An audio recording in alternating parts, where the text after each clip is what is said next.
Bienvenidos, muy buenos días. Yo soy Anderson Boscan desde el Sur en Coffee de la Plaza Foch. Esto es News en Coffee, el programa de entrevistas de La Posta para revisar la coyuntura política, la actualidad nacional. Esta mañana, muy especialmente, para ponerle subtítulos en mandarín a la conversación, hemos invitado a Javier Montenegro, periodista de Diario Expreso, uno de los periodistas que ha seguido con mayor cercanía y meticulosidad el tema, de las relaciones con China, la preventa de crudo, los créditos de la deuda china. ¿En chino ya tienes que estar hablando en casa, Javier? Es terrible, es preocupante en realidad.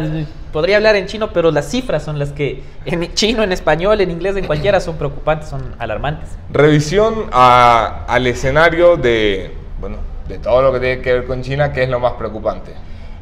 El tema de las preventas despierta demasiadas irregularidades. En realidad, yo no entiendo. Yo le hice el pedido al expresidente Correa para una entrevista, nos dijo que este momento no es para hablar de otra cosa que no sea consulta. De pronto aprovecho el espacio para pedirle otra vez, economista, por favor, deme una entrevista. Usted debe saber, usted debe tener las respuestas de por qué hizo lo que hizo, por qué comprometió hasta derivados de la refinería del Pacífico que no existe. Expresidente, anímese, que si no le responde a la prensa en algún momento va a tener que responderle a la fiscalía igualmente. Ya en La Posta yo creo que ya de ley ve todas las mañanas de hombre, por lo menos su equipo.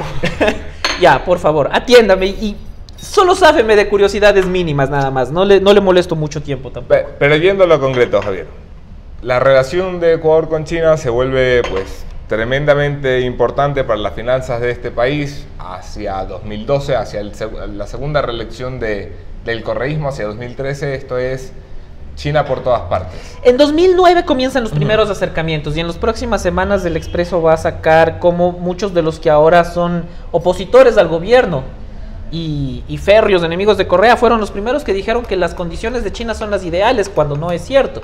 Pero digamos que en 2009 comenzó esta relación.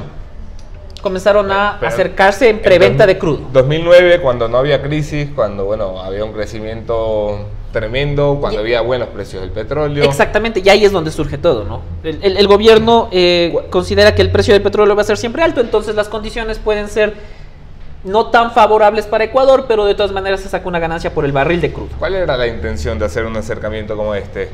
Nadie esas fechas. Nadie más estaba interesado o está interesado, yo creo que hasta ahora recién comienza a haber alguna buena señal, de invertir en Ecuador, de financiar el plan anual de inversiones del gobierno.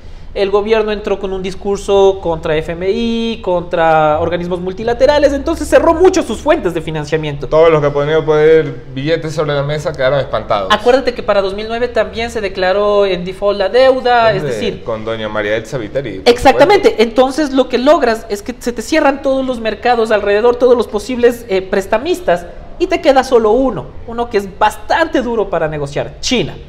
Y comienzan las preventas. En este marco, lo preocupante son, creo yo, tres cosas.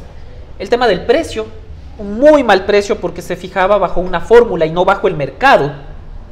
¿Cuál es la diferencia? El mercado te permite tener una relación del resto de países y a cuánto lo venden. Fijarlo en un escritorio es fijar una fórmula de diferencial más 3 días más del transporte, que es una de las cosas más graves, y ese precio es el que te paga. No un precio de mercado, sino uno que se fijó en 2009 y se sigue pagando hasta ahora. No tiene mucha relación. Operativamente, ¿quién es el cerebro detrás de este acercamiento? A mí me preocupa mucho la participación de un funcionario que sigue en el gobierno. También le pedimos de entrevista, todavía no tenemos respuesta. Subsecretario de Finanzas. William Vasconez, el subsecretario de Financiamiento Público, es un funcionario que estuvo ya en 2011 en las primeras firmas de contrato, que es el que impulsa convenios con Petrochina y con el Banco CDB, y que actualmente todavía sigue en el mismo cargo. Él es uno de los impulsores y claro, hay decretos ya firmados por Rafael Correa en 2010, el decreto 466, que ordena que se firme un convenio con Petrochina y con el CDB, que es tremendamente perjudicial, porque te decía que las tres cosas que son preocupantes desde el precio, el volumen, la cantidad. Imagínate que comprometimos hasta 2024 1.109 millones de barriles de crudo. Es una cantidad absurda en crudo. Y lo otro son las condiciones que aceptamos. Esto era legal, Javier. O sea, había una arquitectura legal que permitía este tipo de negociaciones, o se inventó durante el correo. Recién, claro, y recién en 2014 es que se firma un convenio entre el Ministerio de Finanzas y Petroecuador para que los dos puedan establecer esta relación un poco extraña y que está en análisis de la Contraloría ahora. En 2014, el ministro de ese entonces, Fausto Herrera, y el gerente general de Petroecuador, ahora sentenciado, Marco Calvo Piña, firman un convenio en el que básicamente le dicen a Petroecuador que puede endeudarse, buscar créditos para financiar las obras del buen vivir, textual. Entonces, claro, lo que están haciendo de esta manera es ocultar deuda, porque le pasan la deuda a una empresa pública y no la registran en el financiamiento público, y aparte están comprometiendo crudo y están metiéndose en una empresa pública que por constitución es autónoma. Se puede usar deuda, no importa si es de Petroecuador o de gobierno, se puede usar deuda para las obras del buen vivir. Claro, es el plan anual de inversiones. Pero lo preocupante es que para eso está un Ministerio de Finanzas, para eso hay un organismo ya, una estructura estatal. No puedes recurrir a una empresa pública a ir a pedir que te consiga plata. Porque es como ir a pedirle a TAME que vaya y consiga préstamos y le dé el dinero al gobierno y el gobierno administra. No funciona así. Y esto recién se estableció en 2014, lo que quiere decir que todas las preventas antes de eso ni siquiera tenían este marco cuestionable. Madre mía. Hay un convenio también, un convenio de 4 partes que te mencionaba, firmado también por William Vázquez, el subsecretario. El subsecretario. Sigue en funciones. Y según leía la nota de ayer de Expreso, no ha dado entrevistas tampoco. No, todavía no nos toma en cuenta. Cada tarde nos dice, para esta tarde tenemos una respuesta del equipo de comunicación, pero todavía no llega. Lo grave de estos convenios que se fueron firmando en el camino es lo que te decía, por ejemplo, que el presidente Correa, por decreto, pide que se firme este convenio donde se comprometen como 126 millones de barriles de crudo por 2.000 millones de dólares. El problema surge en que también ofrece alrededor de 16 millones de barriles de derivados de crudo. Estos derivados de crudo tienen que salir de la refinería del Pacífico. Pero China no es tonto. Los negociantes chinos no aceptan y dicen, bueno, está bien, sino que ponen una cláusula que dice que si la refinería no es construida tenemos que pagarles 58,000 barriles diarios de crudo hasta mediados de 2019, que se termina este convenio. O sea, que estamos pagando 58,000 barriles diarios. Aparte de los 1.109 millones de barriles. Exactamente, entonces yo no entiendo. Yo por eso mi preocupación con que alguien del gobierno anterior me explique cómo vendes o cómo prometes algo que no existe. La prensa se ha involucrado mucho en el tema de la deuda china y la preventa de crudo, tanto así que, bueno, hasta hace 6 meses nadie conocía el contenido de los contratos.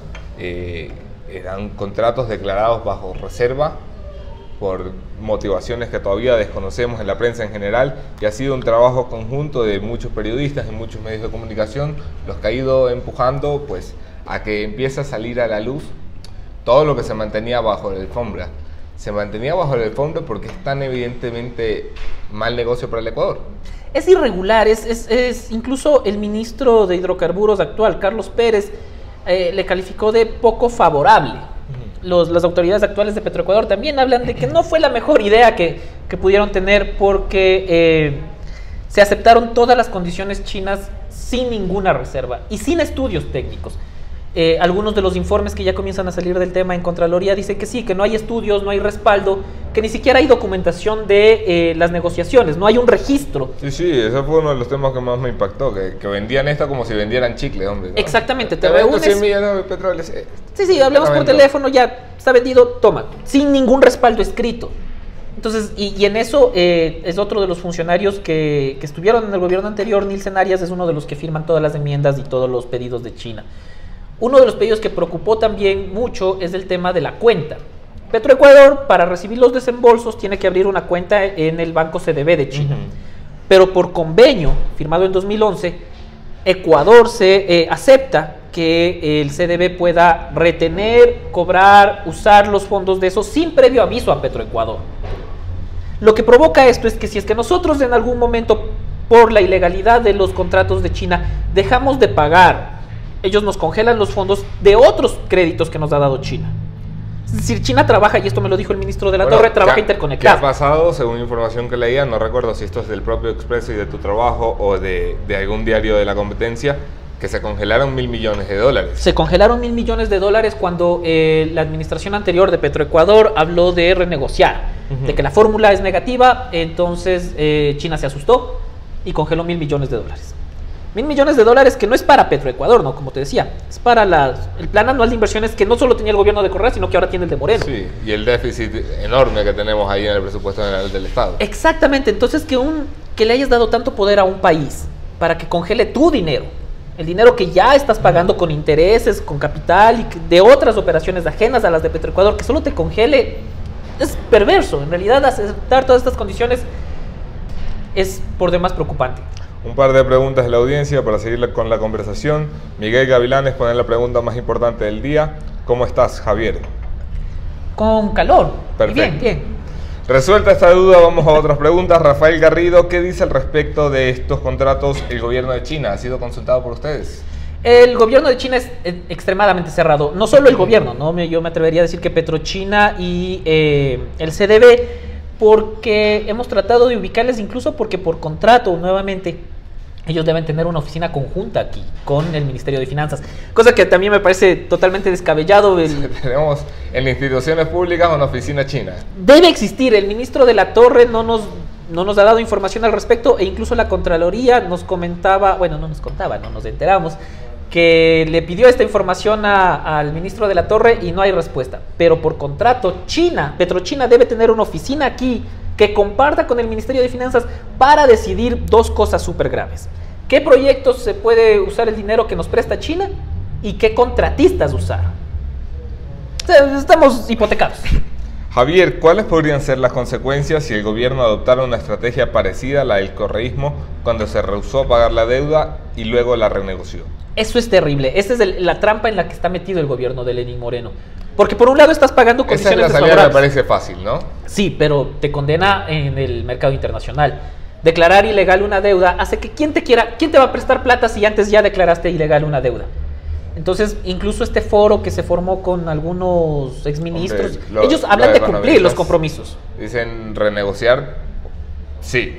Declarar ilegítima la deuda y hacerse los locos y no pagarla, por favor, ya aprendimos la lección. Nos pasó en 2009, las consecuencias fueron que nos quedó solo China para recurrir. Ahora, si declaramos con China ilegal, no nos va a prestar ni el vecino. Hombre, Maduro seguramente podrá sacar por ahí unos cuantos bolívares que nos servirán para comprar galletas.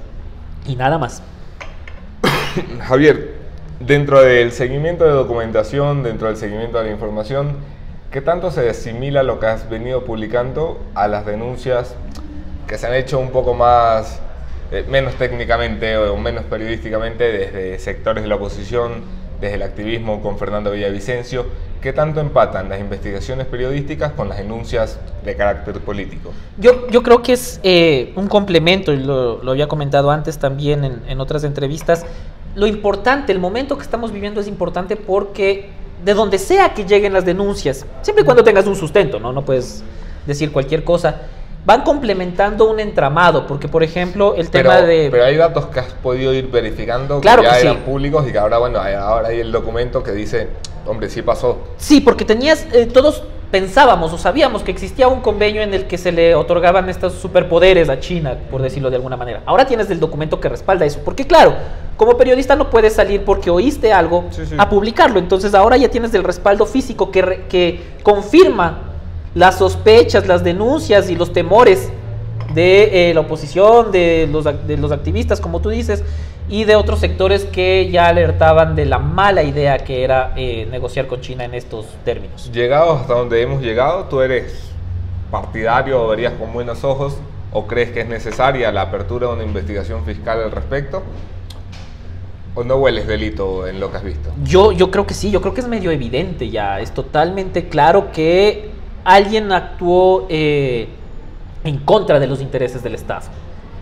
Y eso debe ser investigado y debe ser sentenciado, castigado de ser el caso, pero lo que sí creo que es importante es ya un involucramiento serio, formal, desde varios sectores, desde la oposición, desde la asamblea.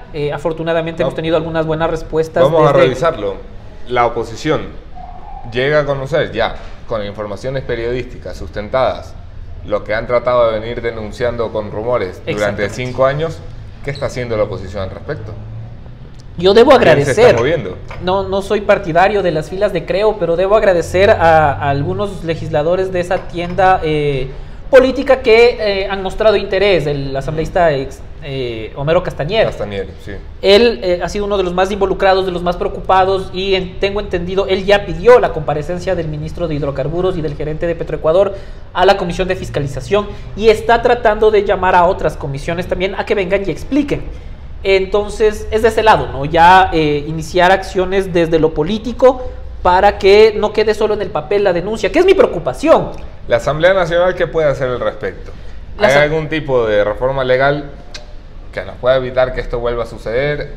¿Hay algún tipo de proceso de fiscalización más allá de los juicios políticos en boga durante los últimos 9 meses para anunciarse y 0 para concretarse, que nos pueda ayudar a resolver el caso? La Asamblea, en cuanto a reformas, en realidad no es tan necesario. Lo que necesitas es que se cumplan. Necesitas que el gobierno cumpla que el límite de deuda es del 40% del PIB, que está pasado pero de largo. Entonces, iniciar... 69.000 millones lo cifraba el presidente de la República. Y seguramente sin tomar en cuenta algunos valores de las preventas, algunos adicionales. Entonces, bien podría ser incluso más. Pero quedémonos con los 69.000. Ya es cerca del 70% del PIB, es decir, 30 puntos porcentuales más del límite legal. Entonces, ¿qué tiene que hacer la Asamblea? Exigir que se cumpla la ley. Entonces, ahí está el primer paso. El segundo yo sí creo que ya como ciudadanos políticos, los asambleístas bien podrían iniciar acciones, demandas, pedidos de investigación en la Fiscalía, pedidos en la Contraloría. Espero yo que el resultado del informe de Contraloría... ¿Qué está haciendo Contraloría al respecto, por cierto? Todo un examen de deuda. Todos sabemos, se nombraron a estos veedores, y entre los temas a tratar está evidentemente las preventas. ¿Qué tiene que hacer ahí? Ellos son los que tienen la capacidad de designar o de señalar responsabilidades penales, civiles, administrativas. Entonces, yo sí creo que las firmas de muchos de los ciudadanos y de los funcionarios públicos que aceptaron estas condiciones deben ser investigadas, porque no puedes entregar el manejo de tu cuenta a otro país. No puedes entregar tu petróleo sin mayores restricciones. No puedes comprometer recursos de una refinería que no existe. Entonces, todo esto yo sí creo que es un buen momento para que desde el periodismo, desde los políticos y desde la sociedad civil presionemos para que haya respuestas del endeudamiento del gobierno de Correa. Jorge David pregunta, ¿qué opciones realistas tiene el Ecuador para librarse o al menos aligerar el peso de estos contratos draconianos, Javier? Tiene que renegociar. Afortunadamente ese término renegociar apareció en la administración anterior de Petroecuador. Ellos ya hablaron de cambiar las condiciones y hay cartas ya establecidas de PetroTailandia, por ejemplo, porque no es solo China, ¿no? También es Tailandia, que dijo, está bien, sentémonos, conversemos. Tenemos entendido que este mes también se reúnen con PetroChina para tratar de aligerar la carga y de mejorar la fórmula del precio. No podemos salirnos de los compromisos, no podemos solo fingir que no pasó y que el endeudamiento del gobierno de Correa ya no existe. Tenemos que ser responsables y serios en el cumplimiento, pero sí podemos mejorar condiciones, de pronto alargar un poco el plazo para bajar la cantidad de crudo que entreguemos, para que esto nos permita vender crudo en el mercado libre a mejores precios. Mercadolibre.com, ¿no? el mercado spot, ahora mismo el petróleo está como en 69. Ahora, ¿cuánto porcentualmente hablando o nominalmente, no sé si manejas la cifra, cuánto de nuestro petróleo exportable realmente podemos vender? Cerca del 98%, y esto por información de Petroecuador, está comprometido en preventas. Entonces tienes un 2% del petróleo, que en realidad es mínimo considerando el precio que te... Para pagar los sueldos de Petroecuador. Y punto. Y ten en cuenta que el gasto del gobierno de Moreno no es que sea reducido comparado con el gobierno de Correa, ¿no? Entonces tenemos todavía un fuerte consumo estatal que abastecer. ¿Cómo evalúas a Carlos Pérez, ministro de Hidrocarburos, uno de los ministros super rockstar del gobierno, que ha salido, que ha denunciado, que ha levantado la alfombra, que dice, mira, voy a tratar de hacerme cargo de la situación, que dice, hombre, vamos a poder hacer la refinería pero a menor precio, y que en realidad de momento todos siguen siendo promesas? Yo le puedo juzgar desde dos puntos. Desde el uno como funcionario público con el periodista, ¿no? Siempre abierto, siempre dispuesto a conversar, a disipar todas estas dudas que en el gobierno de la autodenominada Revolución Ciudadana de la era Correa no pasabas de la recepción, ¿no? Él es una persona que te recibe, que te contesta el teléfono. Ese ya es un primer paso que es positivo. Y el segundo es este interés que tú mencionas, ¿no? Es alguien que está saliendo a decir... no fueron las mejores condiciones, vamos a buscar otras, pero sí me preocupa mucho que dentro del propio gobierno haya algún freno a este interés de mejorar las condiciones, a este interés de también independizar funciones, que el Petroecuador se dedique a la producción de crudo, a la extracción Petroamazonas. Y el Ministerio de Finanzas se dedique a buscar plata. Exactamente, pero no sé si todo el gobierno de Lenín Moreno está alineado con esa idea. ¿Quién estaría en contra del ministerio? Finanzas, el ministro de la Torre ha señalado como, no positivo, pero es menos crítico de las jugadas o de las acciones del correísmo. Él dice que este fue el camino, que el convenio que te comento entre Finanzas y Petroecuador no es tan malo, y lo preocupante también es que ese convenio está vigente hasta 2020, que el convenio con Petrochina y CDB está vigente. Es decir, el gobierno puede tener toda la buena intención, pero si no deroga estos convenios, si no los elimina o si no busca un mecanismo para ya no tenerlos por ahí volando para cuando sea necesario endeudarse, seguimos corriendo el mismo riesgo. Alejandra Naranjo, ¿qué camino legal crees que debería seguir la Fiscalía en este caso? Quiero decir, ¿hacia dónde debe enfocarse la Fiscalía? ¿Hacia el perjuicio que tuvimos por el transporte de petróleo? ¿Hacia la legalidad o ilegalidad de los contratos en sí? ¿Hacia la entrega de la soberanía en las cuentas nacionales a un tercer país? ¿Hacia dónde tiene que enfocarse a mirar? ¿O cuál es el lugar o el camino más rápido? A mí me preocupa que el fiscal Bacamancheno tiene bastantes cosas de qué preocuparse ahorita, porque de las que mencionaste todas son graves. Es una investigación completa. No puedes descuidar por investigar el tema del transporte de crudo, no puedes descuidar la entrega de cuentas, no puedes descuidar el precio y la fórmula negativa, no puedes descuidar a los funcionarios que exigieron que se firmen estos contratos. De momento hay una investigación abierta por el caso Petrochina, Petrotailandia. ¿Apunta con buen camino la investigación? Claro, ya es una primera señal y toma los caminos correctos. Ahora, no debemos quedarnos en que si Cadena es o no el intermediario. Este es uno de los elementos, pero la contratación de estos créditos y la preventa de petróleo sin miedo y la preventa de derivados de una refinería que no existe, también son temas que deben ser abordados por las autoridades. Porque hay cosas que ya podemos probar. Exactamente, porque hay la documentación, porque hay los respaldos, porque todas las publicaciones que hemos hecho son con los documentos necesarios y que la Fiscalía puede tener acceso sin ningún problema. No estoy al tanto de esto, pero te traslado la pregunta a ver si tú lo estás, Luis Navarrete. ¿Qué pasa con los préstamos de las prefecturas con el gobierno chino, como el que ha firmado el prefecto del Guayas, Jimmy Jairala, del Centro Democrático? La verdad no tengo idea de ya las operaciones de gobiernos locales con China, pero por ejemplo, China fue el que compró el Hotel Quito, una empresa china. Entonces, en realidad, yo creo que no debemos saternizar ni las preventas de crudo ni el prestamista. Una preventa de crudo bien hecha, con fórmulas y plazos reales, es una operación razonable, no del 98% de tu petróleo, pero sí es una operación con la que puedes jugar un poco para asegurar un comprador. Lo mismo China. China tampoco es que sea el malo de la película. China aceptó las condiciones o impuso condiciones, y el gobierno ecuatoriano es el que aceptó. Sí, hombre, por supuesto. Ajá, entonces, más allá de las negociaciones o de los préstamos que haya dado China, sí creo que es importante ver cuáles fueron las condiciones, porque China no es el malo. El malo pudo haber sido el que aceptó las condiciones. Aquí toda la culpa va al gobierno chino, que uy, qué malos que son los chinos cuando nos dijeron, miren, ¿quieren o no quieren? Firmen ustedes. A nadie le pusieron una pistola en la cabeza para que firme en las condiciones que se firmaron. Es más la urgencia de dinero que tenía el gobierno anterior. Juan Carlos Balseca, ¿cuál es el camino si China no quiere renegociar la deuda? Que es otra de las posibilidades, otro de los escenarios probables. Hay en todos los contratos la posibilidad de acudir a un arbitraje. En un arbitraje, dadas las condiciones que hemos evidenciado, es probable que no nos vaya tan mal, porque cualquier juez podría evidenciar que era un contrato injusto. Exactamente, entonces existe la posibilidad del arbitraje, que yo creo que no le conviene a China ni nos conviene a nosotros, porque vos sabes que esos son procesos larguísimos. Pero en el caso de... Además que con el procurador que tenemos nunca sabemos si vamos a terminar ganando algo, hombre. A lo mejor se queda dormido el día de juicio y ni siquiera llega. El arbitraje en la mayoría de los contratos está fijado en Londres. Esto también es motivo de examen. ¿Por qué se fijó en Londres? Exactamente, este es motivo de examen porque no queda claro en ninguno de los contratos por qué. ¿Por qué Londres y no por qué América Latina? ¿Por qué no acá? ¿Por qué no? Londres es una de las preguntas difíciles, pero... ¿Hay alguna hipótesis? No.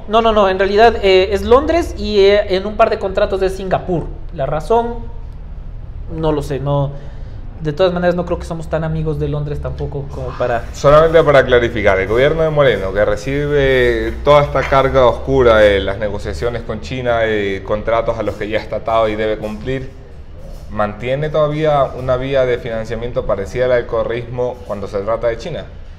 Hasta el momento no, pero... ¿O se ha entregado a los mercados? Sí, está buscando eso, ¿no? La apertura. Tú puedes ver que las primeras dos ventas de spot, es decir, ventas en el mercado normal de petróleo, se hicieron en esta administración. La primera en la gerencia de Byron Ojeda y la segunda en esta gerencia de Carlos Tejada. Es liberar un poquito el crudo y comenzar a buscar y tantear otros terrenos, otras posibilidades. Entonces, el problema es que, por más que haya buena intención desde el lado del gobierno de Moreno, que tampoco estoy diciendo que así sea, la cancha está demasiado estrecha para que pueda hacer buenas jugadas en cuanto a préstamos. Merizalde salió del país, pueden hacer que vuelva a dar explicaciones. Él y muchos otros, ojalá pudieran conseguir que vuelva, porque de lo que sabemos, el ex gerente de comercio internacional, Nielsen Arias, está fuera del país. Está fuera del país. Es uno de los que más contratos firmó. Sí. Entonces, de las firmas que más se repiten en los contratos son por pedidos Patricio Rivera, Nielsen Arias, William Vascones, que te comento, que espero que también nos esté viendo y me dé una entrevista, y quien otorgó estos mediante decreto, Rafael Correa. Hacemos una pausa, el tema Petrochina, el tema deuda china y el tema del embargo de la soberanía nacional a un tercer país. Para darle un poco de coyuntura al espacio, Javier, estamos a menos de 8 días de la consulta popular. Parece que ni siquiera hubiera campaña en este país. No sé si es que extraño toda la maquinaria del correísmo para sentirme en campaña. Extrañamos que gasten nuestros recursos. Ajá, ¿dónde están mis impuestos? No están en carteles. ¿Hay posibilidades de que tengamos una sorpresa el día de las elecciones o crees que esto está más o menos controlado? No lo sé, yo si algo descubrí después de 10 años del periodismo es que no tengo idea de cómo piensa el pueblo en general. Yo imaginé que el resultado... Y es a escala mundial, no te imaginaste que Trump iba a ganar, sí. No te imaginaste el Brexit, no te imaginaste que Colombia diga no al proceso de paz, no te imaginaste que Moreno gane, o al menos desde mi percepción. Entonces no lo sé, yo esperaría que la suerte esté echada, que la tendencia de las encuestas se mantenga hasta la última que se publicó, me parece que antes de ayer. Esperaría que se mantenga eso, pero ya te digo, nunca se sabe. ¿Ves posibilidades de que Rafael Correa salga con fuerza de este proceso, aunque no gane? Yo creo que todo este último periodo le ha debilitado muchísimo. La visita que hizo antes de venir a hacer campaña, la que hizo previamente, es una muestra de que ya no tiene el mismo poder, ¿no? Y cuando no tienes todo el aparataje detrás de ti, ya no eres tan fuerte. Hombre, tienes que andar con escudos y sombrillas. Mira tú, el tema de los huevos también es una muestra de eso, ¿no? Es una muestra de que el poder, o una foto panorámica, con una foto panorámica se acabó el poder del correísmo, porque ves en su reciente cuenta de Instagram que está promocionada también. Casi le salen los ojos de la boca. Una foto panorámica de ese mismo hecho y no ves mucha gente. Pero sigue siendo una figura fuerte, sigue siendo una figura que genera pasiones, sigue siendo una figura, puede ser amada, odiada, lo que sea, pero Rafael Correa es una figura fuerte que me preocupa que si gana el sí en la consulta, termine siendo nuestro próximo presidente de la Asamblea. El escenario post-consulta, Javier, ¿el gobierno se va a tener que sentar a la mesa de negociación con quién? El escenario después de la consulta es uno de los que más me preocupa, porque ahorita todos tenemos un enemigo común. Todos los activistas políticos, todos los grupos, movimientos sociales, movimientos políticos, todos tienen un enemigo. común. Y todos quieren que gane el sí. Cuando ya gane, si es que gane el sí, y todos comienzan a decir, bueno, ahora sí ya armemos la nueva estructura estatal, sin el fantasma del correísmo o sin el fantasma de Correa como presidente, ¿qué vamos a hacer? Moreno tiene compromisos, seguramente está generando compromisos políticos, compromisos económicos y compromisos sociales que cumplir desde el 5 de febrero. Y hay otra cosa peor, se le viene un proceso electoral de seccionales que en este país, por ejemplo en el caso de Guayaquil, el socialcristianismo no puede llegar a elecciones sin recuperar su espacio como partido de oposición. O sea que muy bien la tregua hasta el 4 de febrero, pero al momento de ir a las urnas, Guayaquil tiene que valorar si es un alcalde que se puede enfrentar o no al gobierno, que ha sido la tradición de los últimos 30 años. Se viene un escenario complicadísimo después del 5 de febrero para Moreno, para los movimientos políticos que ahora todos sonríen y dicen que sí. A mí me llama muchísimo la atención ver cómo hay movimientos que ponen la foto de su líder, como el Gustavo Larrea. Vos vas por la calle y le ves a Gustavo Larrea diciendo vota sí.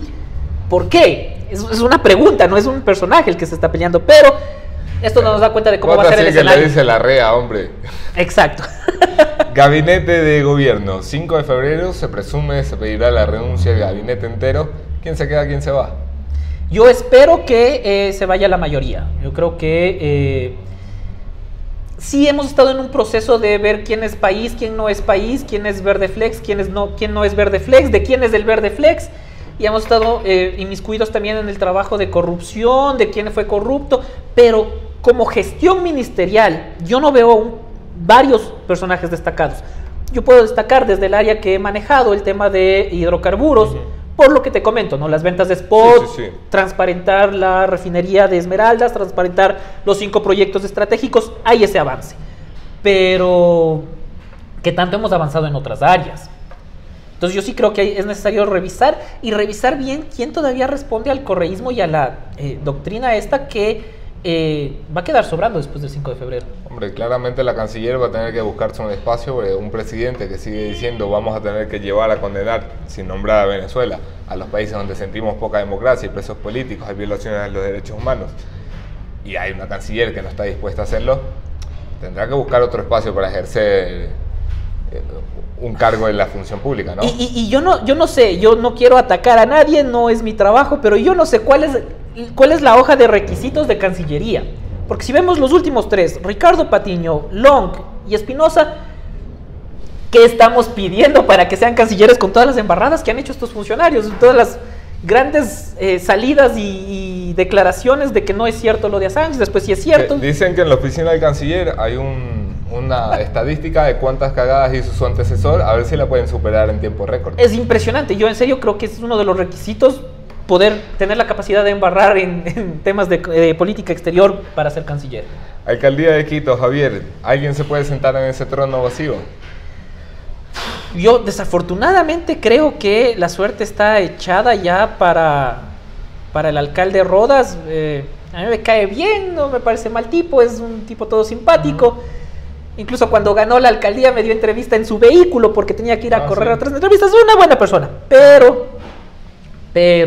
ya como ciudadano no puedo opinar lo mismo. Pero tú también conduces, tú también tienes que tomar transporte. Y yo también tengo que toparme con los baches todos los días. Y ese es el menor de los problemas, ¿no? Entonces, desafortunadamente sí creo que más allá de quien gane, lo cierto es que desde hace más de 10 años no tenemos una buena administración en la alcaldía. No fue buen alcalde Barrera, ahora puede venir y decir que es un experto en urbanismo, pero no hizo una buena gestión. Rodas no está cumpliendo las expectativas que al menos yo como ciudadano tenía. Avisó las posibilidades de que alguien asome con un plan y no solamente con una cara y un número y un partido. Me preocupa que si no quiero adelantar nombres o dar ideas a alguien que de pronto diga, puede ser, yo podría ser alcalde. Pero creo que no veo a nadie con una respuesta seria y clara de qué hacer con la ciudad, qué hacer para posicionarla más allá de los premios que nos entregan cada año de 10 para arriba de ciudad turística y todo lo demás. Esta misma semana se anunció el inicio de un juicio político al superintendente de Comunicación e Información, Carlos Ochoa, buen amigo de esta casa, buen amigo de Javier y de Diario Expreso. Esto es un tema que a mí me genera mucha risa, la verdad. Nunca he encontrado a alguien que se oponga a un proceso como ese. Ni de aquí, ni de los medios públicos, ni de la oposición, ni del oficialismo. Nunca he encontrado a nadie a favor de una defensa de Carlos Ochoa. Yo soy straight edge, eso significa que no bebo, pero para tocar este tema soy capaz de comenzar a beber. Creo que es el funcionario más nefasto que ha pisado la función pública.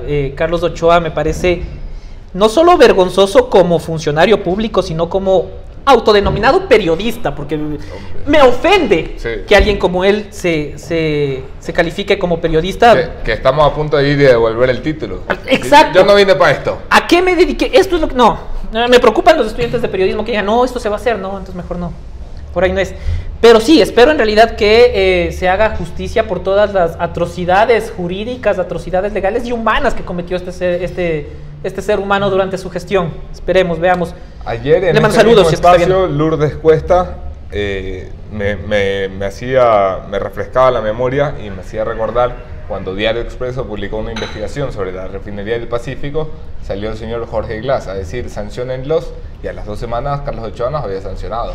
Nos sancionó, recordarás tú, con el diseño y toda la tradición que impuso que impuso la Supercom, y totalmente injusto, ¿no? Ahora se puede evidenciar eso. Se disculpó con Ecuavisa, se disculpó con Teleamazonas y Comercio. Y estoy esperando, sí, creo que no fue con Ecuavisa, con Teleamazonas y el Comercio.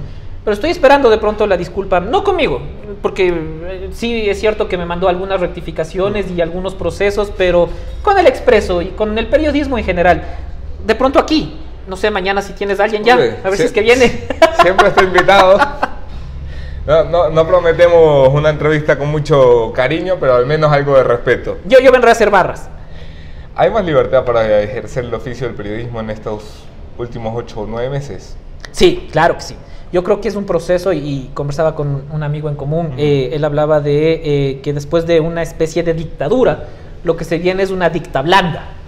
Entonces es un proceso donde todo el mundo comienza a soltar libremente información, donde todo el mundo está ávido de saber qué pasó en el anterior, y yo creo que estamos en ese proceso. Estamos en ese momento en el que todo el mundo pierde un poquito el miedo, se atreve a soltar documentos, se atreve a hablar, se atreve a dar información, y es un buen momento para la prensa que hay que capitalizar, porque no sabes cuánto va a durar. De pronto después del 5 de febrero ya se comienzan a cerrar otra vez las puertas. Hay posibilidades.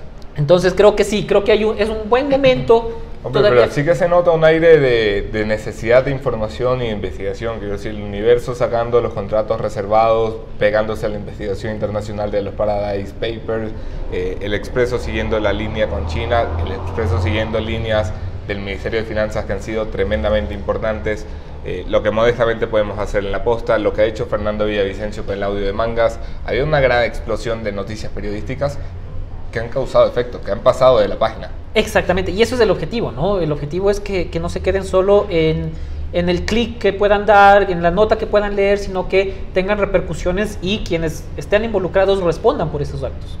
Para llegar a la recta final de la entrevista, Javier, nos quedamos preocupados, nos quedamos optimistas con el futuro de los compromisos con China y Tailandia. Nos quedamos preocupados porque de momento hay...